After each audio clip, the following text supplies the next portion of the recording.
Hello everybody, welcome back to Cinema Savvy. It is myself, George, bringing you a brand new review, a spoiler-free review, and this is for Wicked for Good, the second part adaptation of the musical, which is going to be in cinemas from this, officially Friday the 21st of November, but there are early screenings taking place nationwide on Thursday the 20th for double bills at IMAX. I think double bills everywhere, if I'm honest, so yes. Be available to watch from this Thursday in cinemas if you are very keen to go early. And I'm going to be giving my thoughts on the sequel, having seen it for the first time, being very fortunate enough in doing so at an event in London last week. And the beauty of seeing it very early is, rather than having to do a review within minutes, hours of getting in, I've actually been able to sit on this, think about this for a few days, which might make it a little bit more competent than others. And certainly, I feel much more awake than I would at, let's say, midnight on a random midweek. So yes, with that being in mind, let's talk about this film. If you like this review, you like our videos, like what we're up to, you can get us on our social medias where we do announce stuff. Facebook, Twitter, Instagram, Letterboxd and Blue Sky. All of those are in a Linktree link in the description below. But as we always do, let's kickstart with the IMDb plot synopsis. And this one is surely going to be updated by Thursday because this doesn't make any actual sense structurally either. Elphaba, the future Wicked Witch of the West, and her relationship with Glinda, the Good Witch of the North. The second of a two-part feature film adaptation of the Broadway musical.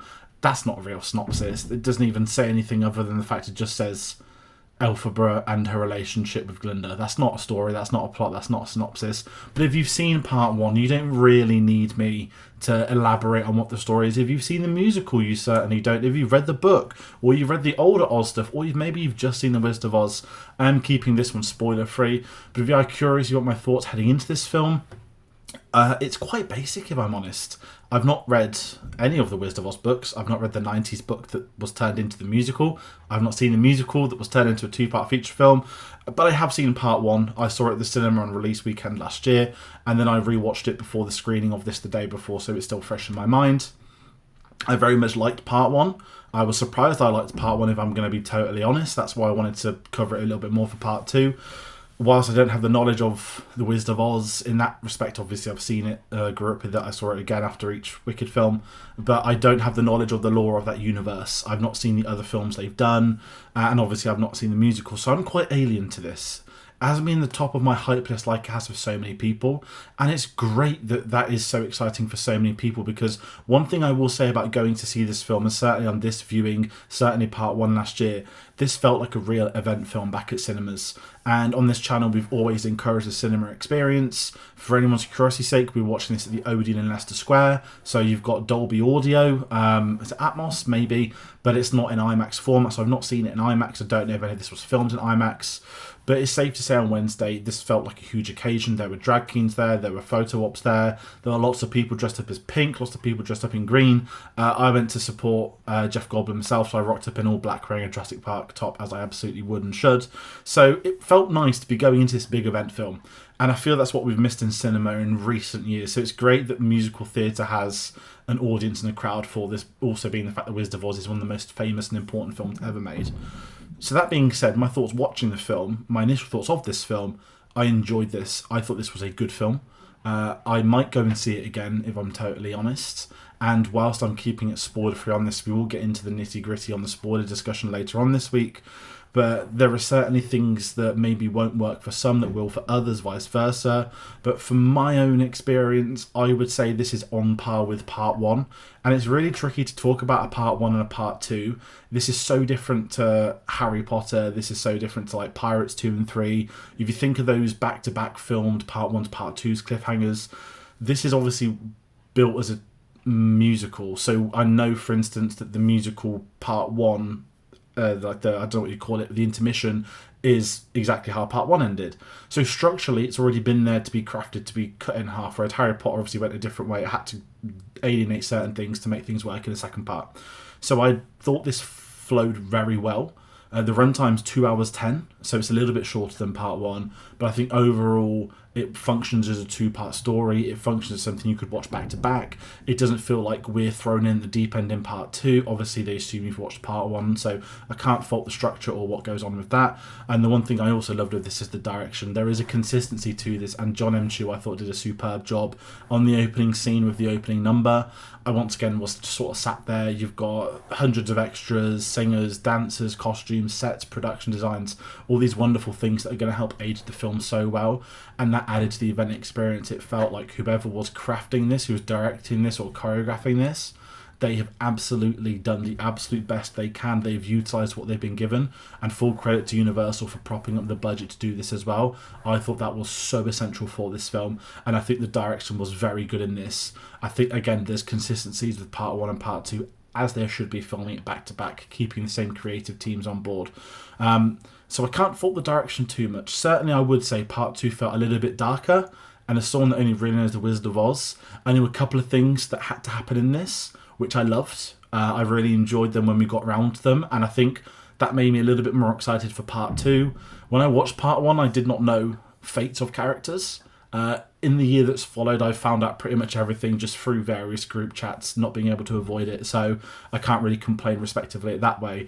But I really did enjoy when they went there, and the Wizard of Oz type of things that were included, I thought were very well handled, as well as they probably could, and supposedly these were handled as they are in the show as well, the Wizard of Oz type of things. So with that being said, to try and not do spoilers, I'm going to talk about the cast now. Elphaba, played by Cynthia Erivo. As you'd expect, she's phenomenal in this.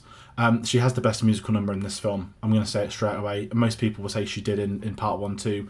I'm not good at the names of the songs yet, so forgive me. But the song that nailed part two for me is from the musical. It's not one of the new ones, I know that much. And I can't even tell you what happens in the song because it will give certain things away.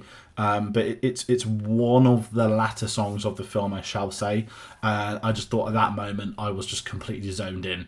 Lots of people were clapping. People were very excited to see this, and that moment in particular, it felt like the sort of peak point of where this film is going, where the story is going, and they have to absolutely credit Cynthia Erivo. Incredible performance in both of these parts. And then we've got Ariana Grande as well, playing Glinda, who I've loved in these two. I'd never seen her act until part one. I don't know if it's her debut or if she'd done other films before. I thought she was once again superb in this. She was my favourite part of part one. I would say in part two, my favourite part isn't actually Glinda either or Elphaba. That sounds really horrible. I'll get to what I thought was the standout in a brief moment, but Ariana Grande I thought was great in this, as you would expect as well.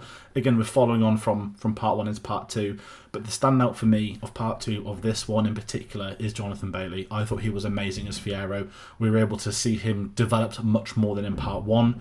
We were able to see him at a completely different light to this, and I didn't know how important and essential he would be to the story. And I just think he has such an incredible charisma. He's a superb actor. I loved him in Jurassic World earlier this year. I think he has the world at his hands. He is going to be a huge star. I know there's been talks of the franchises he might be joining or people would like to see him in. I'd be very curious at a couple of those. But for me, I thought Jonathan Bailey was the standout from this film. I thought he was the best part of part two. That takes absolutely nothing away from Cynthia Erivo, Ariana Grande. The two of them as a duet and how they are with one another is just incredible. And it feels like in an era where musical films, adaptations, have often gone for celebrities or they've gone for traditional actors over musical counterparts, I think the fact that the core of these have the ability to sing, have backgrounds with music or musicals, that absolutely should not be ignored, and they stand out for those reasons. And though that trio themselves, I thought, made this film work, and thus the two parts work. I want to give a massive shout out to Jeff Goldblum as well. I love him as the wizard. He is very, very funny in part two. I feel there's a lot of Jeff Goldblum improv in there. There's sort of weird Jeff Goldblum noises, isms, mannerisms, his footwork, everything about him. I loved it. I would love to know what he was like on set behind the scenes. So I love seeing Jeff Goldblum in this. A massive shout out to him. And that's kind of where I go with this, because I can't give too much more away. But if I once again plug, we will have a very deep spoiler discussion coming this Saturday. I'm bringing on people that know the musical too, so I'm not going to be sat there not knowing songs or whatnot. I know they'll be online to listen to if needed, but I will bring in people that are familiar with the musical beforehand the films, so we're going to have a balance of me and them. I'm excited to get that out there for people to see it. But my final thoughts on this film, it does go with the recommendation. Should this be seen at the cinema? Absolutely. If you haven't seen part one, go and see part one now, and then you'll get the chance to see part two. This is going to dominate cinemas for the next month, at least until Avatar comes out. Then we're basically in the closing end of the year. We've got the two biggest films, I feel like, of the year to come. This is one of those two. Absolutely go and see it on the biggest screen. Take the people you want to go with. I think there's a lot to be loved from this, and as a two-parter, it really does work. And as I said, I credit every person involved, whether they be actors, singers, background performers, and the director, even the producers to an extent, for taking the time not to rush a Wicked film. I know there were so many attempts at doing this beforehand. The patience has paid off. They're going to reap the rewards of this now, and they have created a big event within modern cinema, something people will be talking about and rewatching for the years that will follow. So that is my review of Wicked Part 2. I hope you've enjoyed it. Wicked for Good, I should be saying, not Wicked Part 2. And that's me rounding out from this. You might be wondering what else is else on the channel.